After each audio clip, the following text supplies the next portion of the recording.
আসসালামু আলাইকুম ওয়া রাহমাতুল্লাহি ওয়া বারাকাতুহু। আশা করছি সকলে ভালো আছেন। আল্লাহ যেন সকলকে ভালো রাখে, সকলকে সুস্থ রাখে। দেখুন, এই রমাদানুল মুবারক মাসে অনেকজন প্রশ্ন করে থাকে কি শবে কদর কাকে বলে এবং শবে কাদারে কি দোয়া করব ইত্যাদি প্রশ্ন করে থাকে। তবে শবে কদরের ব্যাপারে দুটো কথা বলবো এবং কি দোয়া করবেন সেটাও বলবো। মনোযোগ সহকারে শুনুন, ইনশাল্লাহ কিছু বুঝতে পারবেন। দেখুন, এই যে শবে কদর যাকে বলে, শবে কদর আমরা কি করি, শুধুমাত্র অনেক জায়গায় দেখা যায় কি সাতাশ তারাবি যেটা রাত সেটা জাগরণ করি, ভালো জিনিস। কিন্তু শুনুন, শবে কদর বলা হয় কিতাবের মধ্যে এসেছে আপনার কোন কোন রাতকে বলা হয়। শবে কদরের রাত বলা হয় 1 নম্বর 21 তারিখের রাত, 23 তারিখের রাত, 25 তারিখের রাত, 27 তারিখের রাত এবং 29 তারিখের রাতকে শবে কদরের রাত বলা হয়। এই 5 রাতকে শবে কদরের রাত বলা হয়। কিন্তু আকসার মুহাদ্দিসে কেরাম জিনাদের মত কি শবে কদরের রাত হলো এই 27 তারাবির রাত। ওই জন্যে মানুষ বেশি শবে কদরে আপনার 27 তারাবিকে আপনার 27 আর রাতকে আপনার গুরুত্ব দেয়। তাহলে বোঝা গেল এই 5 দিনই জাগরণ করতে পারেন, আপনি ইবাদত করতে পারেন। আপনি এই 5 রাতই জাগরণ করে আপনি ইবাদত করতে পারেন। এই শবে কদর আসলে এর মার্তাবা অনেক।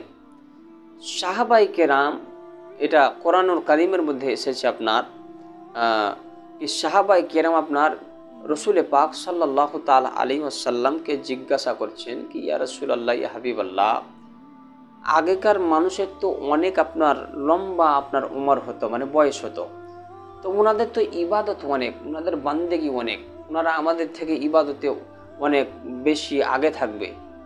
তো এই যখন প্রশ্ন করতেছিল তখন সুবহানাল্লাহ, আল্লাহ রব্বুল আলামিন এই কোরআনুল কারীমের যে আয়াত ইন্না আনজালনাহু ফি লাইলাতিল কদর, সূরা কদর যাকে বলা হয়, ওমা আদরাকা মা লাইলাতুল কদর, লাইলাতুল কদরি খায়রুম মিন আলফি শাহর। কি এই যে শবে কদরের যে রাতটা বলা হয়েছে, কি তোমরা কি জানো শবে কদরের রাত কাকে বলা হয়? লাইলাতুল কদর খায়রুম মিন আলফি শাহর, শবে কদরের রাত 1000 মहीनों से अफजल है। সুবহানাল্লাহ, যে শবে কদরের যে রাত 1000 মাস থেকে উত্তম। যদি কেউ এই মাসে ইবাদত করে, বন্দেগি করে, নামাজ আদায় করে, রাত জাগরণ করে, তসবিহ তাহলিল যদি করতে থাকে, তো এক রাত 1000 বৎসরের রাত থেকে আপনার উত্তম। সুবহানাল্লাহ, ওই জন্যে আল্লাহ পাক এই কোরআনুল কারীমে এই আয়াতটা আপনার নাজিল করেছিলেন। তাহলে এখানে বোঝা গেল শবে কদরের রাত 1000 মাসের থেকে, 1000 বৎসরের থেকে আপনার উত্তম, যদি এক রাত যদি ইবাদত করা হয়, বন্দেগি যদি করা হয়। ওই জন্যেই আমরা কি করি, এই রাতের মধ্যে রাত জাগরণ করি, তসবিহ তাহলিল করি, জিক্র আজকার করি, নামাজ আদায় করি। আরও বলা হয়েছে কি এই রাতে সুবহানাল্লাহ জিবরিল আমিন প্রত্যেক জায়গাতে, সেই বাড়িতে যান, সেই মসজিদে যান, যেই জায়গাতে সুবহানাল্লাহ তসবিহ তাহলিল জিকির আজকার নামাজ আপনার চলতে থাকে, ওই জায়গায় যাওয়ার পরে তাদের জন্য সুবহানাল্লাহ দোয়া করতে থাকেন, তাদের জন্যে আল্লাহর কাছে দোয়া করতে থাকেন। জিবরিল আমিন এবং আরও ফারিস্তারা এসে তার জন্য সেই বাড়িতে গিয়ে, মসজিদে গিয়ে সুবহানাল্লাহ দোয়া করতে থাকেন তাদের জন্যে।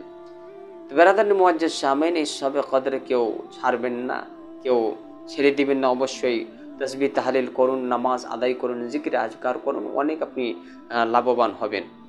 যেটা একটা দোয়া আছে মিশকাত শরীফের মধ্যে আপনার এসেছে কি রসুল পাক সাল্লাল্লাহু তাআলা আলাইহি ওয়াসাল্লামকে হযরত উম্মুল মুমিনিন আয়েশা সিদ্দিকা রাদিয়াল্লাহু তাআলা আনহা জিজ্ঞাসা করেন কি ইয়া রাসূলুল্লাহ, ইয়া হাবিবাল্লাহ, এই শবে কদরে কি দোয়া করব, কি দোয়া চাইব? তো নবীকে যখন বলেছিলেন, তো নবী বললেন কি যখন শবে কদর এসছে তুমি বুঝতে পারবা, তখন তুমি দোয়া করবা আল্লাহুম্মা ইন্নাকা আফুউন তুহিব্বুল আফওয়া ফাআফু আন্নি। হে আল্লাহ, তুমি আমাকে মাফ করে দাও, তুমি মাফিকে, মাফ করনেওয়ালাকে তুমি পছন্দ করো, তুমি মাফ করনেওয়ালা, তুমি আমাকে মাফ করে দাও, ক্ষমা করে দাও। এইভাবে দোয়া করতে থাকবেন, নিজের মাফের জন্য দোয়া করতে থাকবেন, আত্মীয় স্বজনের জন্যে দোয়া করতে থাকবেন, জিক্র আজকার তসবিহ তাহলিল ইনশাআল্লাহ করতে থাকুন, যত পারবেন বন্দেগি করতে থাকুন। আল্লাহ পাক যেন সকলেরই ইবাদতকে কবুল করে। সকলেই পড়ি আল্লাহুম্মা আমিন।